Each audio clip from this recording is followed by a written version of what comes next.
मुर्दाबाद, दिल्ली प्रशासन मुर्दाबाद, दिल्ली प्रशासन मुर्दाबाद। घटना 1 अगस्त 2021 रविवार की है। जब ये घटना घटी, बोला गया कि भाई बेटी को करंट लगकर और मृत्यु हो गई, लेकिन ऐसा नहीं है। क्योंकि अगर जो उस वाटर कूलर से उसको करंट लगता तो पहले भी वो पानी भर कर लाई थी, उस टाइम पे उसको करंट लगता।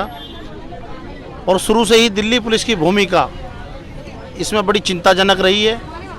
इस पूरे केस को डाइवर्ट करने की कोशिश दिल्ली पुलिस की ओर से की गई सत्ताधारियों के इशारे पर, क्योंकि इसमें अपर कास्ट के लोग इन्वॉल्व हैं। ये बहुजनों की बच्ची थी, देश की बेटी थी, लेकिन आज देश का मीडिया, बड़ा दुखद है ये कि इस देश का मीडिया इसको कवर अप नहीं कर रहा और इसको सही तथ्यों के साथ पेश नहीं कर रहा हिंदुस्तान की जनता के सामने। जब इस बेटी की हत्या की गई, रेप किया गया, तो उसका अंतिम संस्कार भी तुरंत तत्काल प्रभाव से किया गया जो पंडितों के द्वारा, वो ठीक नहीं है।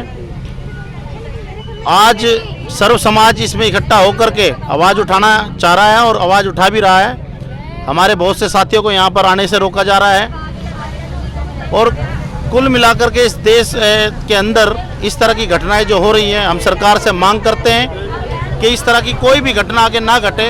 इसके लिए इस देश की संसद में एक नया कानून पास होना चाहिए जिसमें 10 दिन के अंदर रेप पीड़िता को न्याय मिलना चाहिए और जितने दोषी हैं उनको फांसी मिलनी चाहिए। और बड़े दुख का विषय रहा कि आज इस देश के अंदर चल रही सरकारों ने अभी तक पीड़ित परिवार को किसी भी तरह की कोई मदद मुहैया नहीं कराई।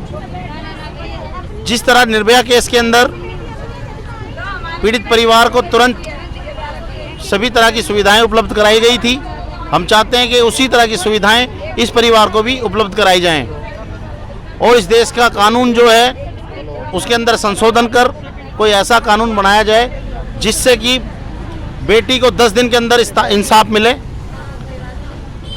और जितना हो सके इस केस को भारत की बेटी की नज़रों से देखा जाए, ना कि दलित मूवमेंट से देखा जाए, क्योंकि ये भारत की बेटी है और हम चाहते हैं कि भारत की बेटी के स्तर पर ही इस बेटी को न्याय मिले।